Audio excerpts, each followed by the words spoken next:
and welcome to the Extremis Publishing podcast. I'm Tom Christie. Today I'm joined by Dr. Colin M. Barron, author of Planes on Film, 10 Favourite Aviation Films, a study of 10 different aviation-themed films which have, in their own way, made a contribution to popular cinema. So Colin, how did this book come about? Well, Tom, thank you very much for inviting me to talk today. I've had a lifelong interest in aviation films, and one of the pivotal experiences of my life was being taken to the Government Cinema in Greenock by my father in 1964 to see 633 Squadron, which incidentally was the first British war film to be made in both Panavision and colour. Over the next few years I saw a number of other classic aviation movies such as Flight of the Phoenix, Reach for the Sky and The Dam Busters. And in October 1969 I travelled to Glasgow with my parents to see the recently released epic Battle of Britain. Since the mid-1980s I've been collecting a large number of magazines and books about the making of various aviation films. So when I started writing Planes on Film in 2016, most of the reference material I needed already existed within the four walls of my house. One of the films that you cover in your book, and it's one which I'm sure will be familiar to many, is The Dam Busters, a film which remains immensely popular more than 75 years after it first premiered. Why do you think it is that The Dam Busters remains so popular with the British public? It's a deeply patriotic movie which strikes a chord with the British public. In recent decades, various politicians have implied that we should be ashamed of what we achieved during the Second World War and that we should not be celebrating the victories of our armed forces. But The Dam Busters is a very human story of good triumphing over evil, of Britain's technological genius, of success against overwhelming odds. Watching this film, you realise why the Allies won the Second World War. And the Dam Busters theme is deeply moving. I can think of few other pieces of music that arouse emotions in the way that Eric Coates' Dam Busters March does. That is not to say that the Dam Busters is a perfect film. It is riddled with historical and technical errors. For example, the shot of the test bomb being dropped from a Mosquito is actually wartime footage of the smaller version of the bouncing bomb, the Highball, which was never used in action. Also, some of the special effects seem a bit ropey by modern standards. And of course, in 2006, the respected New Zealand filmmaker Peter Jackson announced plans to remake the film. Why do you think that's been repeatedly postponed? A lot of pre-production work has been done on the new version of the Dam Busters, including the construction of 10 full-sized fiberglass replica Avro Lancasters for ground scenes. And Peter Jackson has bought in a lot of period equipment, including flak guns and one of the actual AEC Matador fuel bowsers used at RAF Scampton in May 1943. And a screenplay by Stephen Fry was completed some years ago. Despite this, the film has been postponed several times. In interviews, Peter Jackson has repeatedly claimed that he intends to make the film one day, but so far nothing has happened. My own theory is that the producers are afraid that the film may not be very successful, as it may fail to attract much interest at the all-important American box office. For example, both A Bridge Too Far and Battle of Britain, which were both British films made with American money, did very badly at the American box office, and Battle of Britain only recently went into profit through repeated TV showings and DVD and Blu-ray sales.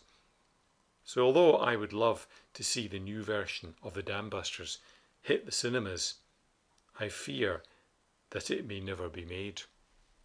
I was also interested to see that you've covered 633 Squadron, a film which is a favourite to many and yet which a number of critics have come to regard as a poor man's Dambusters. How do you rate this film? Well, 633 Squadron is actually one of my favourite aviation films.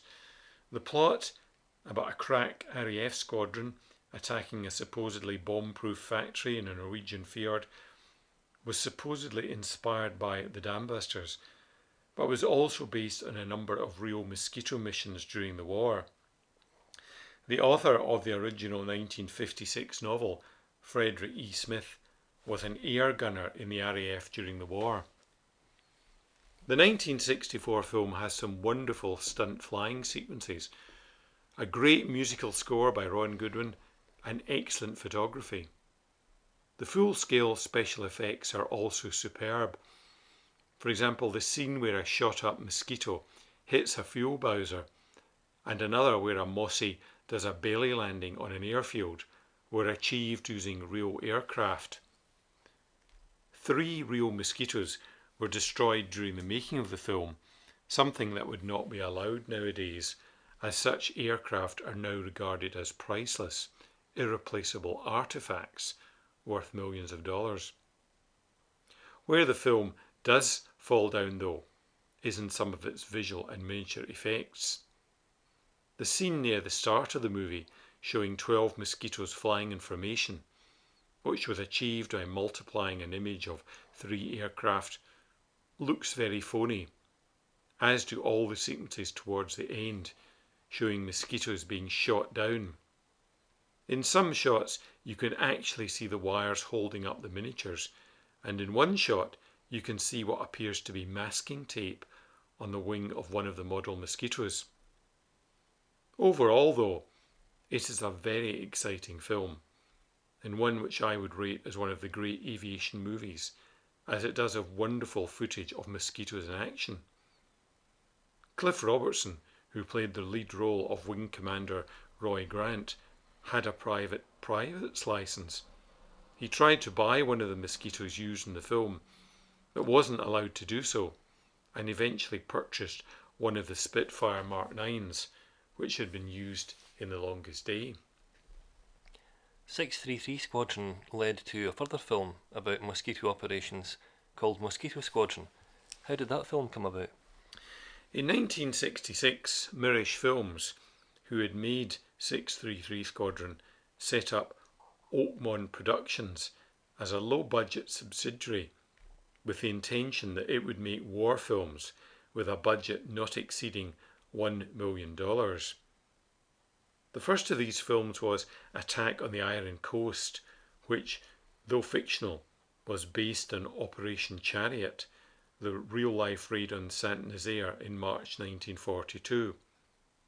The best-known Oakmont production film, though, was the 1968 movie Mosquito Squadron, which was filmed at the same location as 633 Squadron, namely RAF Bovingdon, just a short distance from the MGM studios at Borehamwood, where both films were made. 4 airworthy mosquitoes and 1 static example were used in the filming of Mosquito Squadron, and they had the same camouflage and markings as the planes used in 633 Squadron. This meant that a considerable amount of footage could be reused from the earlier production.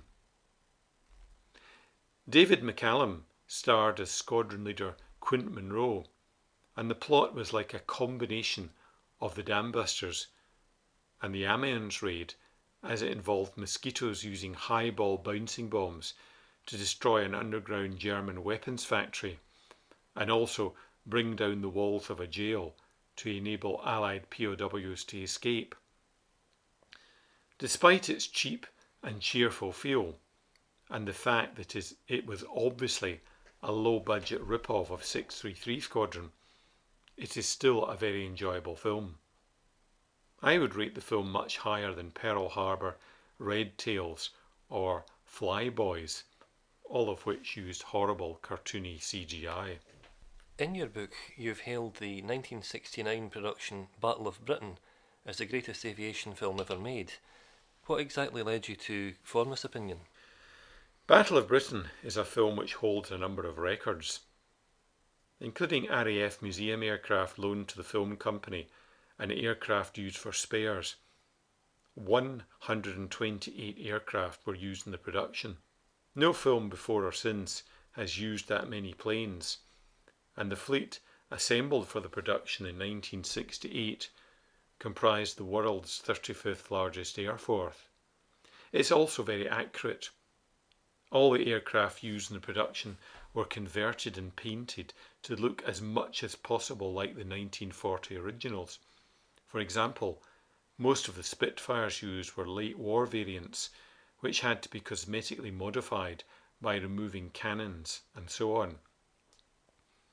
The producers were fortunate to obtain the cooperation of the Spanish Air Force, which still operated Casa 2111s, Spanish-built versions of the Heinkel HE-111, powered by British Rolls-Royce Merlin engines.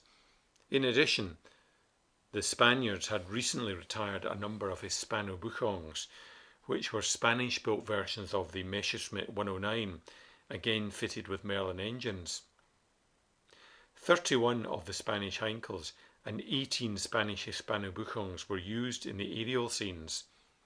The producers also acquired 12 airworthy Spitfires, plus 15 others, which could be used in ground and taxiing scenes.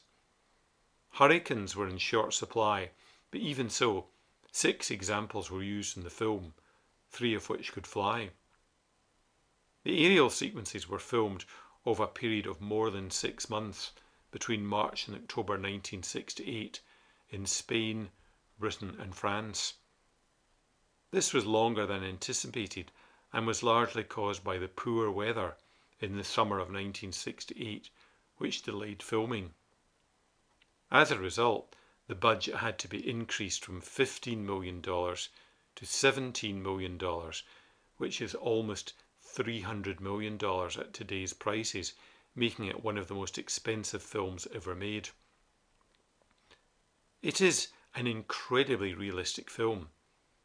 You might criticise some of the special effects today, but in 1969 they were about as good as you could get. Battle of Britain was also the first film to make extensive use of radio-controlled model aircraft, particularly in the Stuka scenes. Over 100 radio-controlled aircraft were used in these sequences, which were largely filmed in Malta. In recent years, there have been a number of proposed films about the Battle of Britain, but most of them have never appeared. Believe it or not, I know of 4 different proposed films about the Battle of Britain, which have been mooted in the last decade or so. First of all, there has been The Few, a proposed movie about the life of Billy Fisk, an American who was killed while flying Hurricanes in the Battle of Britain. This was to have starred Tom Cruise as Fisk and be directed by Michael Mann. The film was cancelled after Tom Cruise moved to another studio. And then some years ago, Robert Towns, the producer of the Faye Dunaway movie Chinatown, was reportedly involved in a new movie about the Battle of Britain. Nothing more has been heard about this for years. And then only last year, Ridley Scott, who directed Alien and Blade Runner, was supposed to be making a new movie about the Battle of Britain. And a few years ago, an organisation called Their Finest Hour was supposed to be planning a new film about the Battle of Britain. They had a stand at the 2010 War and Peace show, and that's a military vehicle rally in England, by the way, complete with one of the actual replica fiberglass Hurricanes used for ground scenes in the 1969 Battle of Britain film. However, none of these films have so far appeared, and I think the problem is purely financial. Even hiring 1 Spitfire or 1 Hurricane for a single day's filming can cost thousands of pounds, even tens of thousands of pounds. So you can imagine what it might cost to put a whole squadron of them into the air. In addition, there is a shortage of German aircraft. The producers of the 1969 Battle of Britain film were fortunate to have the use of 31 Heinkels and 18 Messerschmitts and 2 Spanish-built Junkers 52s, which were all supplied by the Spanish Air Force. But in 2018, very few genuine German aircraft exist in airworthy condition. Currently, there are a few Messerschmitt 109s in airworthy condition, plus a few Hispano-Buchongs. But in 2018, there is not a single Heinkel 111, Dornier 17, Junkers 88, Junkers 87 Stuka, or Messerschmitt 110 in flyable condition anywhere in the world. So any new movie about the Battle of Britain would have to make extensive use of CGI, miniatures and full-scale mock-ups to depict most German aircraft. This would mean that any new movie about the Battle of Britain would be enormously expensive. The new movie about the Polish 303 Squadron in the Battle of Britain, called Hurricane, recently premiered in some British cinemas, but this production only used just one real Hurricane, with most scenes being achieved using CGI and fiberglass replica Hurricanes.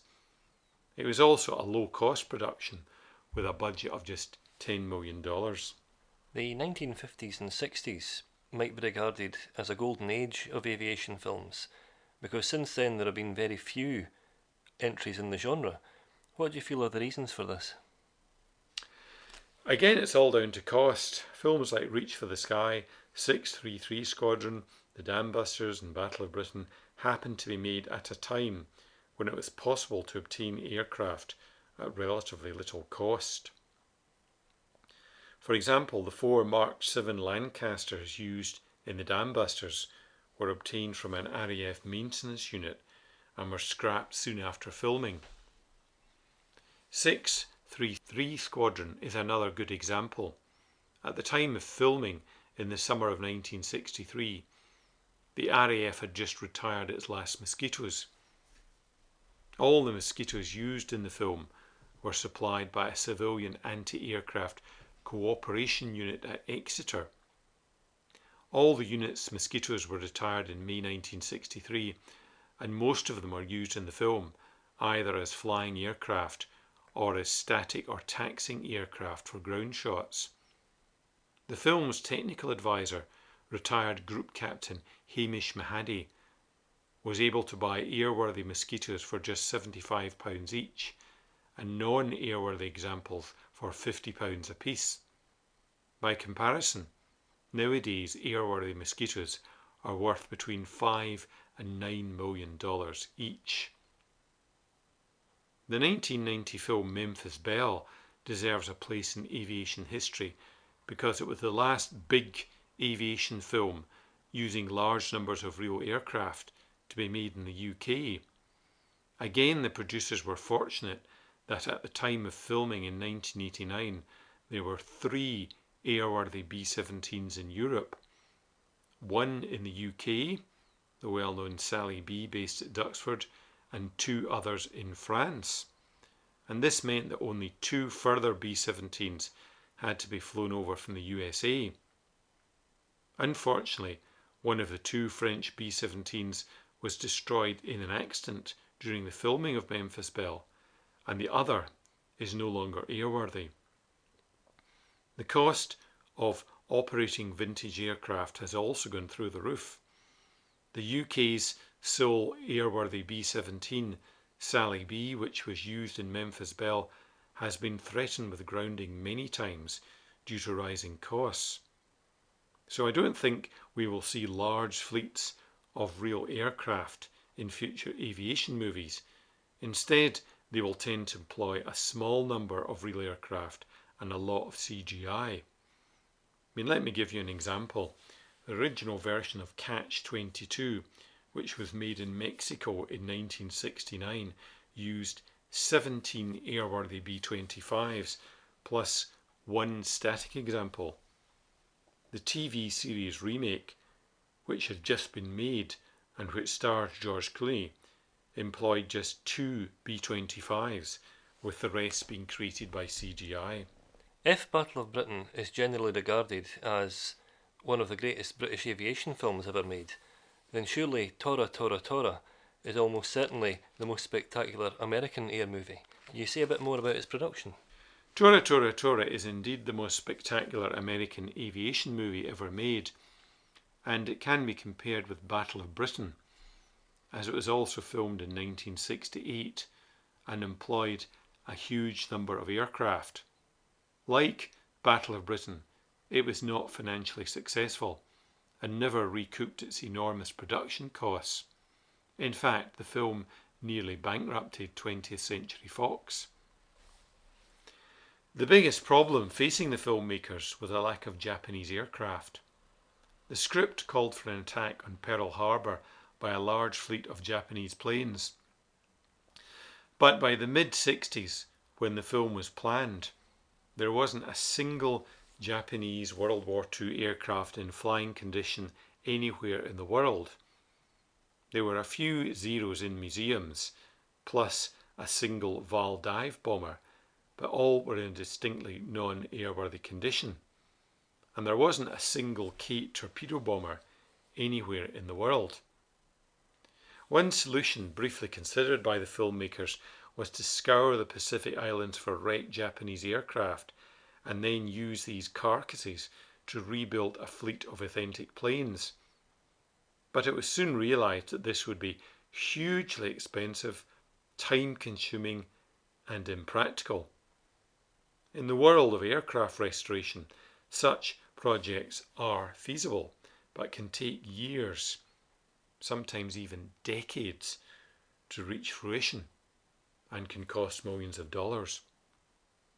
Eventually, the filmmaker's main aviation advisor, Jack Canary, came up with a simpler plan, as he realised that two existing aircraft types, the North American AT-6 and the Vultee BT-15 Valiant, which were both American World War II training planes, could be modified to resemble Zeros, Kates and Vals.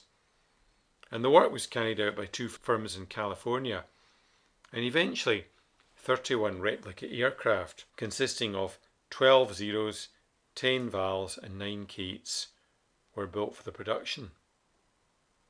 These replica planes greatly added to the authenticity of the production. Of course, Tora Tora Tora wasn't just an American film. It was actually two movies, one made in the mainland USA and Hawaii, and another made in Japan, showing the Japanese point of view. The Japanese also constructed their own fleet of replica aircraft, using conversion kits supplied from the USA, and sets built in Japan included a full-size battleship and a large section of the aircraft carrier Akagi, which were constructed over scaffolding as outdoor sets. When the two films were edited together, the result was very impressive, although the movie didn't fare well at the box office, possibly because of all the anti-war sentiment which was prevalent at the time. The film also had a very positive legacy though, as many of the replica Japanese aircraft which were built for the film are still around today and have been used in many other films and TV productions, such as War and Remembrance, Pearl Harbor and The Final Countdown. And I see you've included a chapter on Raid on Entebbe, a 1977 movie about the famous Israeli mission to rescue hostages from Entebbe airport. Can you say a bit more about that? The July 1976 raid by Israeli commandos on Entebbe airport, which resulted in the freeing of most of the hostages and the deaths of all the terrorists, was a very important moment in the fight against terrorism. Up to that point, Western governments had seemed paralysed by a wave of hijackings and didn't seem to know how to respond. The Israelis, though, were years ahead of every other nation in their approach to airport and airliner security. If the terrorists who carried out the 9/11 attacks had had to pass through Israeli-style airport security, then they would have been apprehended before they boarded the airliners, and the devastating terrorist attacks would have been prevented. It was the Israelis who pioneered the use of armed guards in airliners, and as a result, there hasn't been a hijack of an Israeli airliner since 1968. Operation Thunderbolt, the July 1976 commando raid, involved a large squad of commandos flying thousands of miles to Uganda to free the hostages using 4 Lockheed C-130 Hercules transport aircraft, which carried Land Rovers, a Mercedes limousine and some light armoured vehicles. It was such a stunning military achievement that it inspired several books, many documentaries and 4 films, the most recent of which, in Entebbe, was released in May this year. The first of these films was Victory at Entebbe in late 1976, which was made on NTSC videotape but transferred to film for a cinema release in Europe. Despite an all-star cast including Kirk Douglas, Anthony Hopkins, Elizabeth Taylor and Richard Dreyfuss, it was a slow, boring movie with very little action. However, a far better production was waiting in the wings, namely Raid on Entebbe, which was filmed in California in November 1976. Like Victory at Entebbe, it was broadcast in the USA as a TV movie, but it was shown as a cinema feature in Europe in early 1977. Unlike its dreary predecessor, this depiction of the Entebbe raid had a lot of action, as it was made with the full cooperation of the US military, which supplied C-130 Hercules aircraft, Ford M151 Jeeps and M113 armoured personnel carriers. In contemporary cinema posters, it was described as the action Entebbe movie, to make it stand out from its dreary predecessor. It also had a very good cast, including Charles Bronson, John Saxon, Jack Borden and Peter Finch. A young James Woods also appears in the film as an Israeli soldier. The movie was directed by Irving Kershner, who is best known for directing The Empire Strikes Back and Never Say Never Again.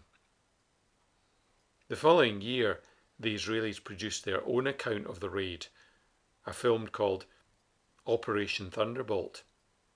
Although very authentic and made with the full cooperation of the Israeli forces, it wasn't as good as Raid on Entebbe. In May 2018, a 4th film appeared about Operation Thunderbolt, titled simply Entebbe. It was what I would describe as a politically correct retelling of the events of July 1976. The terrorists were portrayed in a very sympathetic manner, while the Israelis seemed almost like the villains of the piece. The film featured all the things I hate about modern cinema: a script laced with political correctness, shaky camera work, washed out colour, and horrible cartoony CGI. Scenes of the final Israeli assault on the airport terminal were totally ruined because shots of the attack were intercut with scenes of a dance troupe in Israel. This new film did not mention the role of light armoured vehicles in the commando assault, and the destruction of the Ugandan Air Force MiGs, which was a very important part of the operation, was also not depicted. And the single Hercules aircraft which appeared in the film was almost silent, whereas as all aviation enthusiasts know, a real Hercules is a very noisy aircraft. In my opinion, it is the worst film ever made about the Entebbe raid, and possibly one of the worst films ever made, and I'm not surprised that it was savaged by the critics and it also bombed at the box office. I'm interested to see also that you have a chapter on Reach for the Sky, which is arguably one of the most famous British films ever made. What is it particularly about the film that appeals to you? It's a very uplifting movie because it deals with one man's struggle against adversity and prejudice. One of my favourite scenes from the film isn't one of the aerial sequences. It is where Douglas Bader has an argument with an RAF administrator about the fact that the RAF won't give him any spares for his aircraft during the Battle of Britain because of some bureaucratic nonsense. And this perfectly mirrors my own personal experiences of all the faceless bureaucrats in the NHS and local government who seem to rule our lives. I think if local government was running the Battle of Britain, they would want the RAF to do a risk assessment before they shot down any enemy planes. Another film that you mention in your book is Flight of the Phoenix, which is based on the book by Elliston Trevor.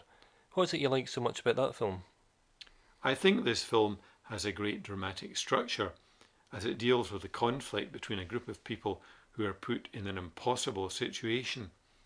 Their transport aircraft has crashed in the desert. They have no hope of being rescued, and they have a limited water supply. Then, one of the passengers, Dortmund, played by Hardy Kruger, comes up with a seemingly crazy plan to build a new single-engine aircraft out of the wrecked cargo plane. Against all the odds, they succeed and fly to safety. I think the most exciting part of the film is the engine startup sequence, where the pilot, Frank Towns, played by James Stewart, tries to start the Pratt & Whitney 2000 engine of the newly completed craft. He only has a limited supply of Kaufman starter cartridges, and it looks as though he is going to fail, but he finally succeeds. The tension in this scene is unbearable, and every time I watch it, I'm on the edge of my seat. What is so interesting about this sequence is that it is a piece of Hollywood science. Yes, the Kaufman starter system did exist and worked in the manner depicted, but it was never fitted to the Fairchild C-82 Packet, the aircraft used in the film, which actually employed an electric starter similar to that used in a car. In the original book, author Elliston Trevor described the cargo plane as being a Salmon Rees Skytruck 4, a fictional type which was powered by a liquid-cooled inline engine and used a Kaufman starter system. Apart from this one technical blip though, the film is very realistic. The realism extended to the Phoenix aircraft seen in the film. The Phoenix did exist as an actual flying aircraft based around an AT-6 Texan. And unfortunately, stunt pilot Paul Mantz died when the Phoenix crashed during filming. The flying Phoenix scenes had to be completed using a North American O-47 aircraft, which was modified to look as much as possible like the first Phoenix. And finally, let's talk a bit about The Blue Max, another famous and sometimes controversial film. What is it about this film that appealed to you when you wrote the book? The Blue Max was filmed in the Republic of Ireland in the summer of 1965, using a fleet of replica World War I aircraft created especially for the movie. What is interesting about the film is that it was done entirely in camera. There isn't a single miniature, matte or back projection shot in the entire film. Thus, the sequence where two Fokker triplanes fly under the arches of a railway bridge was done for real and was just as dangerous as it looked. A lot of planning went into this sequence, and the stunt pilot Derek Piggott knew that he would have to fly exactly through the centre of one of the narrow arches of the railway bridge. He achieved this by lining up his aircraft with two painted scaffolding poles, which were planted in a field beyond the bridge. The same principle that is used in a simple rifle gun sight. As long as the further pole was exactly behind the nearer one, he knew he was lined up with the exact centre of the arch. He was helped by the fact that the aircraft used in this sequence, the well-known Fokker DR-1 triplane, had a very narrow wingspan. Star George Peppard learned to fly for the film and flew some of the replica aircraft, but he was soon grounded by the insurers. All of the replica aircraft survived the filming and were used in a number of other World War I aviation movies which were filmed in Ireland. At least one of these replicas is owned by filmmaker Peter Jackson, who has expressed a desire to remake the film with more authentic aircraft.